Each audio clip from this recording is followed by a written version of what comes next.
And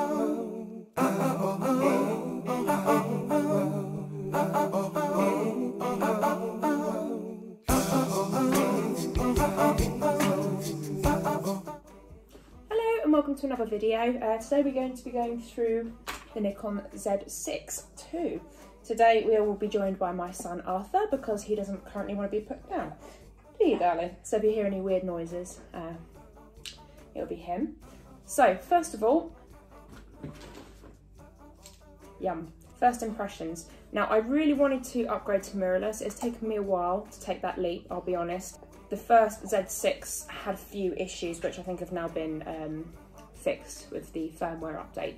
So now the autofocus is much better. The main difference though between this and the original Z6 is the dual card slots. So you have one slot for CF Express or XQD. XQD is on its way out, so CF Express is the way to go. However, they are about 200 odd for the basic card, so they are quite expensive, but they are so much better, so much more reliable, lots of storage over the SD. But it does have an SD slot as well, which is very useful because I currently don't have a CF Express card. That's on its way to me at the moment, so it meant that I could still use it immediately out of the box. I didn't have to then wait to upgrade the card.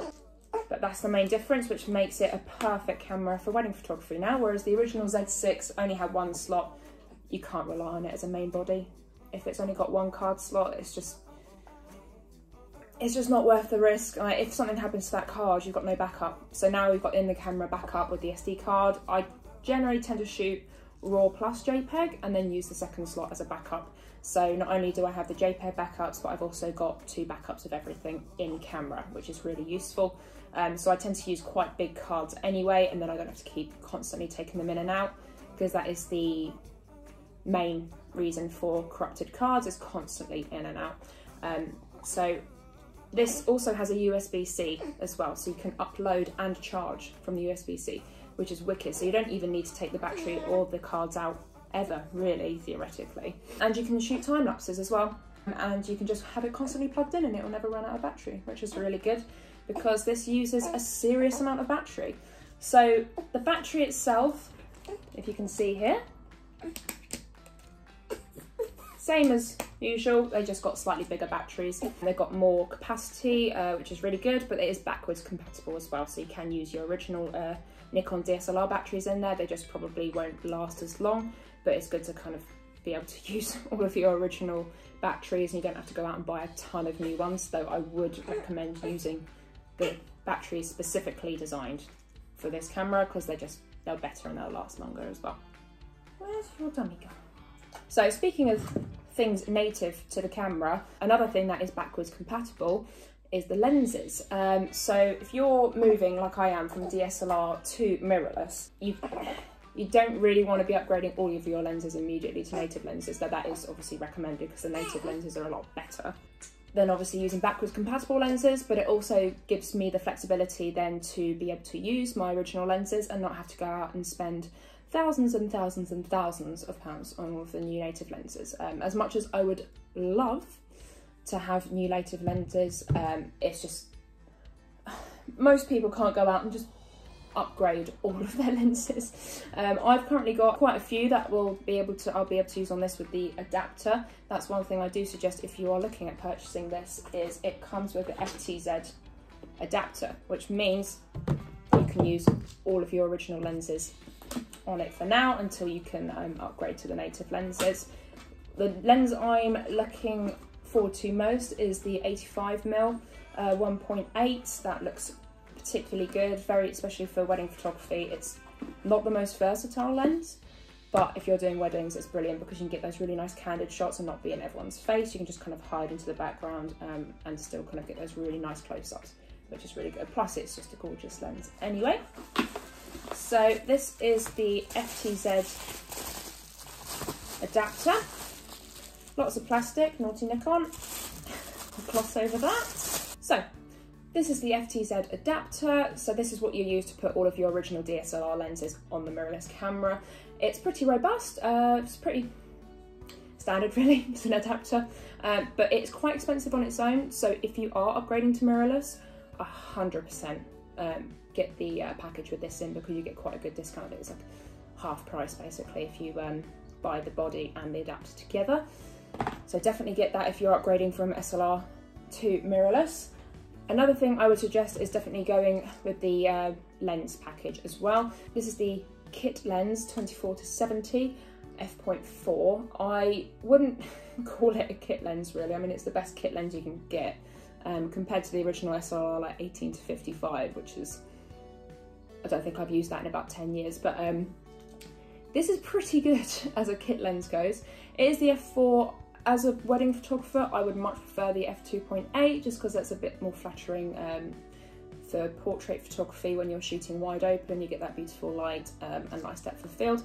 But f4 is really good. I mean, if you're doing landscapes and things, it's ideal.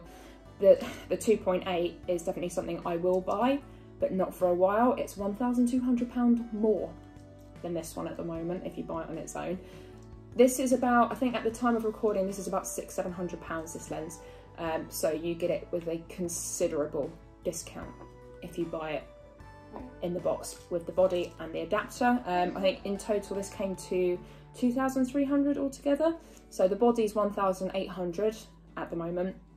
The adapter should be about 200 and something, I think, from what I remember, and the lens is 600. So I mean, you basically get the adapter for free and then a couple of hundred off this as well if you buy them all together. So it's a pretty good deal in my opinion. I think that's where the Z series has got a little bit of a bad rap initially, because this one especially is really affordable, and I think a lot of people are very sceptical when new cameras come out and they're extremely affordable. Well, in a pro setting, of course. I mean, the D5 when it first came out, that was God, like £5,000-6,000, and this is brand new, about £2,000-ish. So that's a pretty good deal. I think the card slot as well was the main issue with the original Z6. I mean, who wants one card slot if you're shooting pro? So the 2 card slots is definitely better. In regards to just the overall feel of it, it's extremely light in comparison to my D600, which I'm currently shooting on. Yes, it's old, it's about time I upgraded.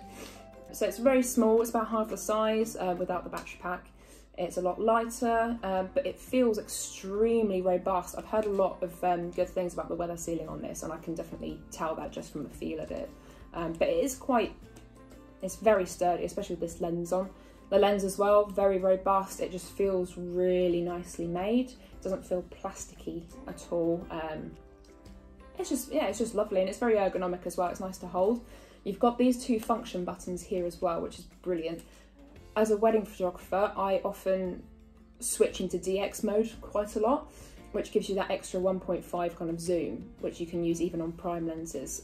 So if you want to get that close up but not get in the way, for example, during a ceremony, if I'm taking a photo of the first kiss and I want that just extra bit of zoom, but I don't want to just get down the aisle in front of everyone, that's a really useful tool to have. I just go into crop mode really quickly, take that shot and then go back into FX mode.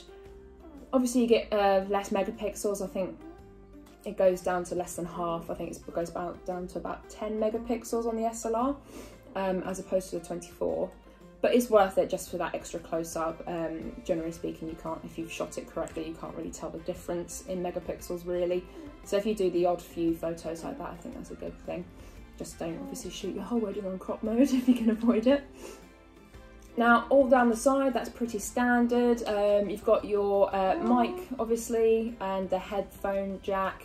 You've got your trigger slot, HDMI, and the USB-C. The main difference, obviously, as I've already spoken about, is the USB-C. You can take all your files off there, and you can also charge it whilst you're shooting as well, which is really useful.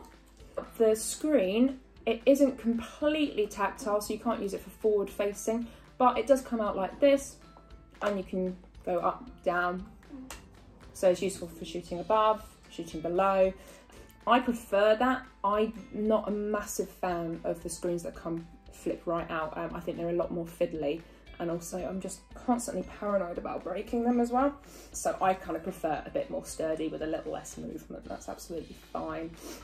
The wheel here, that's pretty standard. You've got your manual, aperture priority, shutter priority, auto modes, all of the usual jazz, that's fine. You've got the lovely LCD screen here as well, which is very useful. I kind of like to be able to see all my settings as I go, just to make sure I'm shooting consistently as well. How to change the ISO, shutter speed and aperture are pretty much the same as the SLR. You've still got your 2 wheels here and the ISO button on top, so you just press down the ISO and change the wheel, and that's really, really easy. I shoot video as well, so this shoots full HD 120 frames a second film, which is really good. It just uses a lot of power, obviously, so I do shoot it sparingly. The way you flip between photo and video is very similar. The dial's just in a different place to the SLR, so it's at the top here, so you just click that, and then you just press the red button on top. So it's, once you kind of get used to it, you can do it really, really quickly. One of the most important differences as well between this and the original Z6 is the dual processors. So you can take photos a lot quicker. I think the burst is, I think you can take about 14 frames a second, I think, from what I remember, which is pretty damn quick. And then you can immediately flip from that to HD video and the buffer can catch up. Obviously you need to have the right SD card for that as well. You know, it takes 2, but the processors mean that everything is a lot quicker and a lot more seamless as well, so you're not constantly waiting for the internal buffer if you're switching between photo and video mode, which is extremely important to me as a wedding photographer because it means I don't miss any vital moments waiting for the buffer. So another thing it has is the eye tracker as well. As you can see here, I've currently got it on wide, which means it comes up with this little red box, which is really, really useful. Now, it's in the dark at the moment with Arthur, so it's not tracking particularly well, but even, actually to be fair, that's pretty damn good, moving it around here. So this little box is really useful, especially if you are doing wedding photography and you want the focus specifically on 2 people, like the couple. When you're doing a ceremony and you want to get the first kiss, for example, you don't want it to accidentally focus on another couple. So that's really cool, and you can just move it around with this little joystick here, as you can see, like that. So you can make sure that it's constantly tracking the right subject. That's extremely useful for me as a portrait photographer, and I'm really, really excited about this update with the firmware that allows you to do that. It also has animal tracking as well, which is really, really cool. So if you do animal photography, that's definitely something to look into. So overall, I'm pretty happy with it so far, just on the initial impression of it. Can't wait to go out shooting and then I'll be able to review it properly, but I'm really excited about it and I'm extremely glad I made this change, and I can't wait to start collecting all the new lenses for it.